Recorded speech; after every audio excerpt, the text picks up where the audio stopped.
സിനിമകൾ, വ്യത്യസ്തമായ 4 യോണറുകൾ, 4 മുന്നം വെച്ചത്, പലതരം പ്രേക്ഷകരെ. ടഫ് ഹീറോയായും എക്സെൻട്രിക് ആയ ഒരു കാമുകനായും ഒതുക്കം വന്ന പോലീസുകാരനായും ആ നായകൻ എളുപ്പത്തിൽ ചുവടുകൾ മാറ്റിക്കളിച്ചു. ഒന്നിൽ നിന്നും മറ്റൊന്നിലേക്കുള്ള അൺപ്രഡിക്റ്റബിൾ ഇൻട്രൊഡക്ഷൻസ്. മലയാള സിനിമയിലേക്ക് സാക്ഷാൽ ജോൺ അബ്രഹാം ലോഞ്ച് ചെയ്ത സിനിമയ്ക്ക് വേണ്ടി മാത്രം മലയാളിയായ മലയാളി നായകൻ രഞ്ജിത്ത് സജീവ്.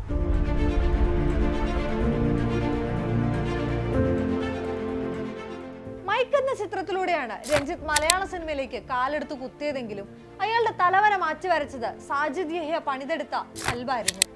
പ്രതീക്ഷയോടെ രണ്ടാം ചിത്രവുമായി അയാൾ പ്രേക്ഷകർക്ക് മുൻപിലെത്തിയെങ്കിലും നിരാശയോടെ അത് തിയേറ്റർ വിട്ടു. അധികം വൈകാതെ ആമസോൺ പ്രൈമിൽ ഖൽബ് മിടിപ്പാരംഭിച്ചത് ഒരു പുത്തൻ ട്രെൻഡിന്റെ തുടക്കമാവുകയായിരുന്നു. തുമ്പിയും കാൽപ്പോയും അരങ്ങുവാണു. ഖൽബ് തന്റെ യഥാർത്ഥ ഓഡിയൻസിനെ കണ്ടെടുത്തു. ഞങ്ങൾക്ക് അപ്പോഴും വിശ്വാസം ഉണ്ടായിരുന്നു ഖൽബ് ഒരു മോശം ചിത്രമല്ല. പ്രണയം തീർത്തും സബ്ജക്റ്റീവ് ആണല്ലോ. ഒരാളുടെ പ്രണയാനുഭവം ആയിരിക്കില്ല മറ്റൊരാളുടേത്. അതിനനുസരിച്ച് റൊമാൻസ് ചിത്രത്തിന്റെ ആസ്വാദനവും വ്യത്യസ്തമായിരിക്കുമെന്നാണ് രഞ്ജിത്ത് സജീവിന്റെ പക്ഷം. റൊമാൻറ്റിക് ഹീറോയായി രഞ്ജിത്ത് സജീവ് യങ് ജനറേഷന്റെ അടക്കം ശ്രദ്ധ നേടി തിളങ്ങിയ കാലത്താണ് മൂന്നാം ചിത്രവും പ്രദർശനത്തിനെത്തിയത്. സംജാദിന്റെ പോലീസ് പ്രൊസീജറൽ ത്രില്ലർ ഗോളം. തീർത്തും വ്യത്യസ്തമായ യോണറിലെത്തിയ അടുത്ത ചിത്രം അത്ഭുതപ്പെടുത്തുന്ന പ്ലോട്ട് ട്വിസ്റ്റ് കൊണ്ടും പതിയെ ചുരുളഴിച്ച ബിഗ് സ്കാം ബാക്ക്ഡ്രോപ്പ് കൊണ്ടും പ്രശംസ നേടി. ബ്യൂട്ടിഫുള്ളി ആൻഡ് ഇന്റലിജന്റ്ലി ക്രാഫ്റ്റഡ് ചിത്രമെന്നാണ് ജിത്തു ജോസഫ് ഗോളത്തെ വിശേഷിപ്പിച്ചത്.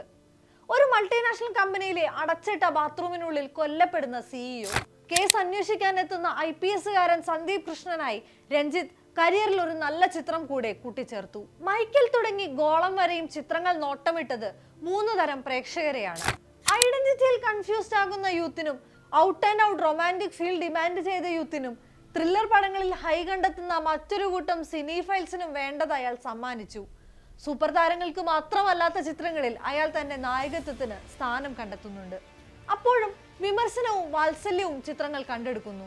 ചിത്രങ്ങളെ തള്ളി പറഞ്ഞവരും കളിയാക്കിയവരുമുണ്ട്. അവരോടും രഞ്ജിത്ത് പറയുന്നത് ആസ്വാദനം എന്നത് ഓരോ മനുഷ്യരിലും വ്യത്യസ്തമാണെന്നതാണ്. വിമർശനത്തെക്കാൾ ഒരു പൊടിക്കെങ്കിലും അധികം സ്നേഹമാണ് ലഭിക്കുന്നതെങ്കിൽ അത് സിനിമയുടെ വിജയമാണെന്നാണ്. ഏറ്റവും ഒടുക്കം യുണൈറ്റഡ് കിങ്ഡം ഓഫ് കേരള എന്ന ചിത്രത്തിൽ അയാൾ ഒരു നാട്ടിന് പുറത്തുകാരനാവുകയാണ്.